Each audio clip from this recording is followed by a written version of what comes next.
भूतिया हवेली पार्ट 5। दोस्तों, अपने इस कहानी के सभी पार्ट नहीं देखे हो तो पहले वो देखिए, तभी कहानी में मजा आएगा।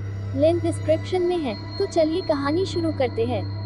कैट समझ जाती है कि यह मारियो की आत्मा ने ही किया है। कैट, जैक और लारा जब अंतिम संस्कार करके घर लौटते हैं तो कैट जैक और लारा को लेकर पादरी के कमरे की तरफ जाती है और सोचती है कि पादरी की तिजोरी में रखा माला जैक को पहना दूंगी तो जैक को वो आत्मा नहीं मार सकेगी। इतने में हवेली का दरवाजा अपने आप बंद हो जाता है। जैसे ही कैट पादरी के कमरे की ओर बढ़ती है, पादरी का दरवाजा भी बंद हो जाता है। कैट समझ जाती है कि मारियो आसपास ही है। कैट अपना माला निकालकर जैक को पहना देती है और कैट दरवाजा खोलने की बहुत कोशिश करती है, लेकिन नहीं खोल पाती है। जैक काफी डरा हुआ है और दरवाजा खोलने की कोशिश करने लगता है, लेकिन दरवाजा खुल नहीं रहा होता है। तभी भाभी लारा कैट से कहती है, तुम जैक चाहे जितनी मेहनत कर लो, ये दरवाजा नहीं खुलने वाला। कैट कहती है, क्यों भाभी, आप ऐसा क्यों कह रही हैं?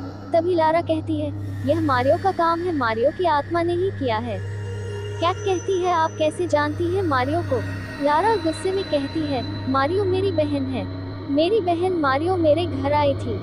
मैं जैसे ही उसे गले लगाती हूँ, मैं उसके आर पार हो जाती हूँ, तब मेरी बहन पूरी बात बताती है, उसके साथ क्या क्या हुआ, जिसका बलात्कार तुम्हारे भाई जैक ने किया था। तुम्हारे परिवार ने किस तरह उसका अपमान किया, कितना घिनौना कृत्य तुम्हारे भाई ने किया है। वो चिल्लाती रही, लेकिन किसी ने नहीं सुना। फिर मैंने प्रण किया, हम हर उस इंसान से बदला लेंगे जो उस कृत्य में लिप्त था। कैट कहती है, भाई रॉकी तो आपके पति थे, उन्हें क्यों मारा? लारा कहती है, रॉकी से शादी करके तुम्हारे भाइयों और पादरी को मारना मेरा भी मकसद बन गया था, इसलिए मैंने झूठी शादी की। आज तुम जैक को बचा नहीं सकोगी, जैक को मरना होगा। इतना सुनकर जैक लारा से माफी मांगने लगता है और बहुत गिड़गिड़ाता है, मुझे माफ कर दीजिए।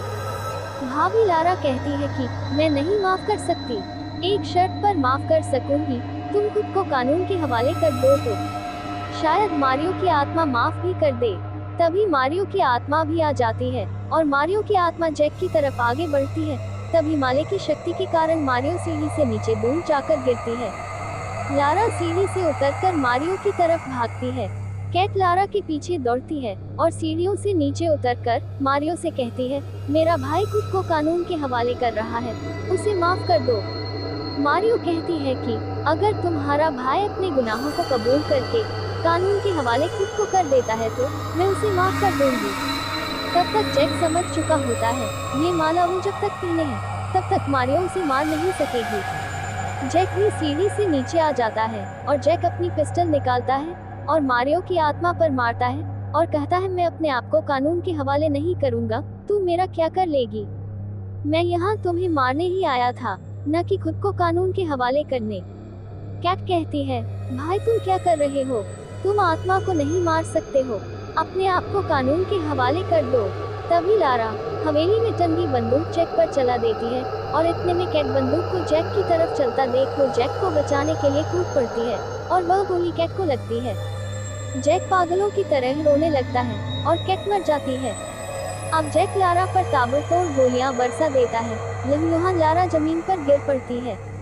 मारियो लारा के शरीर में प्रवेश कर जाती है और फिर लारा को वहां से हटाकर गायब हो जाती है। मारियो को गायब होता देख जैक अपनी बहन कैट से लिपट कर रोने लगता है। उधर मारियो की आत्मा सीढ़ी पर खड़ी होती है और बंदूक से जैक पर फायरिंग करती है। जैक भी दम तोड़ने वाला होता है कि मारियो जैक और कैट पर सीढ़ियों की एक दीवार गिरा देती है और दोनों उसी में दफन हो जाते हैं।